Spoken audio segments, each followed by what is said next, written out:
All right then, Bayern Munich remain top of the table, level on points with Leipzig. Meanwhile, Bayer Leverkusen got a victory at the weekend. Boniface scoring late, and there was an interesting exchange between Boniface, Alonso spoke later as well, with our team pitch side.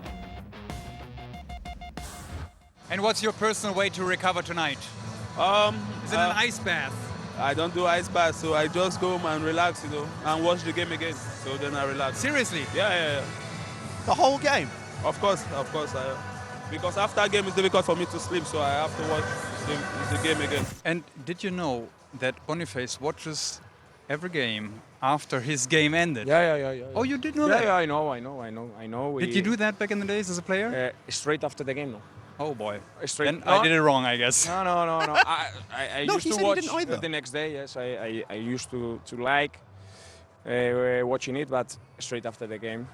Now, for example, I can't even watch. I need some hours to refresh. Now, still, the adrenaline from the game is in my body, and I need to chill down. Do you tell the players to watch it themselves? No, but they are quite. They like it. Nerdy? Yeah. Nerdy? Nerdy. Nerdy. Do you know that? Nerdy. What do you yeah, mean? like a geek in school, I guess. You know, like somebody who studies a lot. You see Bonnie, one of us? That's not what I mean, but I mean the players now. But I think I got my answer there. They like to watch themselves, for sure. Javi, thank you very much. So that then obviously leads us to the obvious question, which I feel like I know the answer to. But I will find out anyway. Kieran Gibbs, after an Arsenal win, would you go home and watch it yourself? I didn't watch straight away. I didn't watch the game straight away that night. That was aggressive for me. I would watch the next day though, but we would always watch as a team as well. Anyway, we would have to watch clips, right, as a team anyway. So you weren't getting away from it if you didn't have a good game, and it was nicer if you did.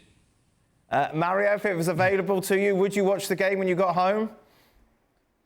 Not straight away, but I totally did. We get clips, and I actually they make you sit in and give you clips, but it was not on the same day. It will be the day after.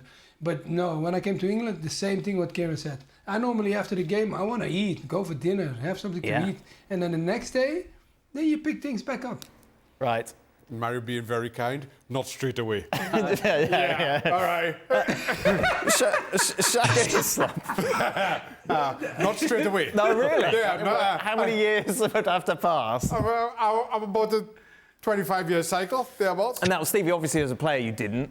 No. You didn't even have TVs. But like, when you were a coach, That's a bit when you were a harsh. coach, when would you watch the game back? Because obviously you would, wouldn't you, or not? Not really. No. No, I don't. Listen, I'm sorry, but as a coach, if you don't know what you're looking at the time, Right. I get there may be little things you might miss, but really anything in particular, if you don't see it while you're watching it, you're in the wrong job.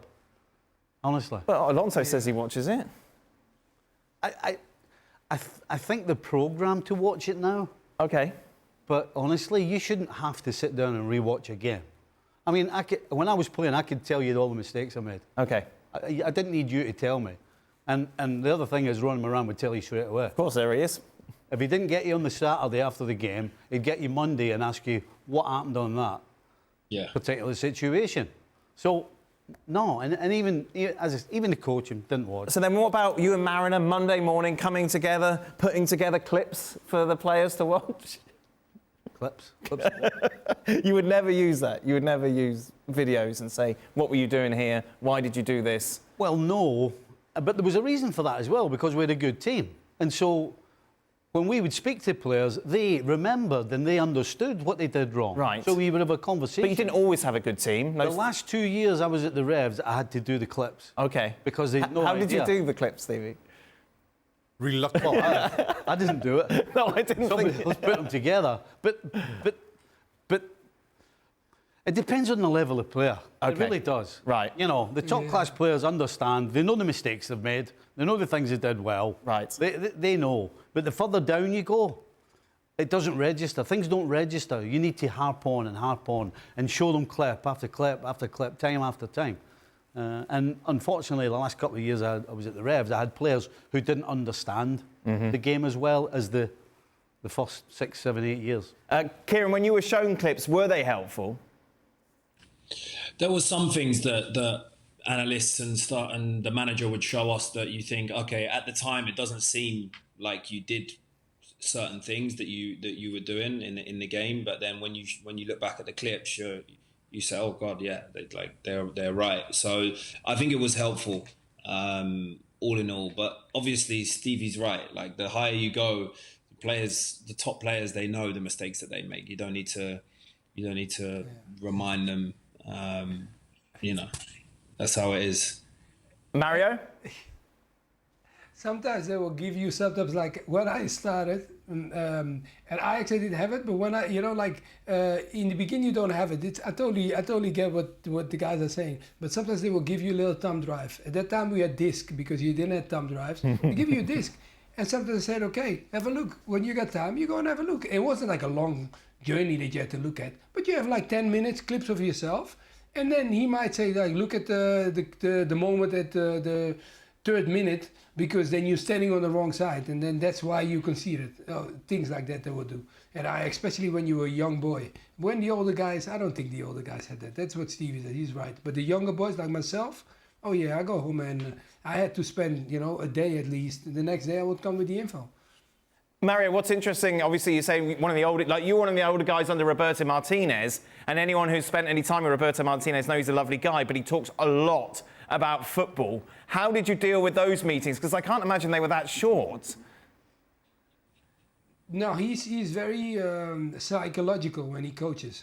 He's very, he knows what, let's say we had a game and we lost, and sometimes we'll have a meeting because he didn't want to be honest, you understand, because some players couldn't handle it, and then he will be right. I go and have a meeting with him and I talk to him and I say, hey coach, we got to say what's happening. He goes, no Mario, we can't. I said, you know what, okay, let me have a meeting, and then then you take over later on in the training session, because I knew we would hold back, and I couldn't afford it because my job was keep Wigan in the Premier League at that time, so I would just set up the meeting myself, because if not, he's going to talk about a lot of different things.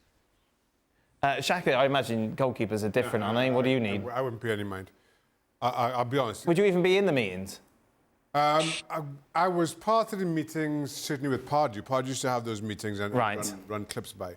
But like most things, I just felt the coach didn't thoroughly understand goalkeepers.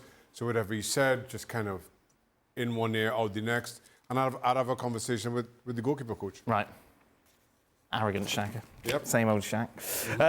Just a reminder then, the Bundesliga continues. This weekend, you look at the ties, Bayer Leverkusen away against Werder Bremen on the Saturday, and you can wake up early on Sunday to watch Bochum against Bayern Munich. That is at 10:30.